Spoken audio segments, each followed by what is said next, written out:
Hello दोस्तों, स्वागत है आपका मेरे यूट्यूब चैनल पापा जी टेक्नो में। मैं राहुल दोस्तों, आज आपके लिए ओप्पो A18 फ़ोन में एक बढ़िया टॉपिक वीडियो लेके आया हूं दोस्तों। तो सिंपली दोस्तों, आज का टॉपिक होने वाला है how two of lock screen sound. Simply दोस्तों, आप अपने फ़ोन को लॉक करते हैं और वहाँ साउंड आपको आने लगता है, तो उस साउंड को आप कैसे ऑफ करेंगे। तो आज के वीडियो में हम आपको बताएंगे कि आप अपने फ़ोन में लॉक स्क्रीन साउंड को कैसे बंद करेंगे। तो वीडियो पे बने रहिएगा, और आप हमारे चैनल पे पहली बार विजिट कर रहे हैं तो प्लीज़ दोस्तों वीडियो को लाइक कीजिएगा एंड चैनल को सब्सक्राइब करना बिल्कुल ना भूलिए। तो चलते हैं दोस्तों टॉपिक की ओर। तो first of all setting open कर लेंगे।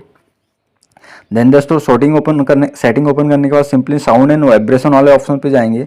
देन थोड़ा स्क्रॉल करेंगे और यहाँ हिडन टैप वाले ऑप्शन पे जाएंगे। जाने के बाद दोस्तों सिंपली आपको तीसरा ऑप्शन शो हो रहा होगा जो हमारे फ़ोन में इनेबल है, लॉक स्क्रीन साउंड।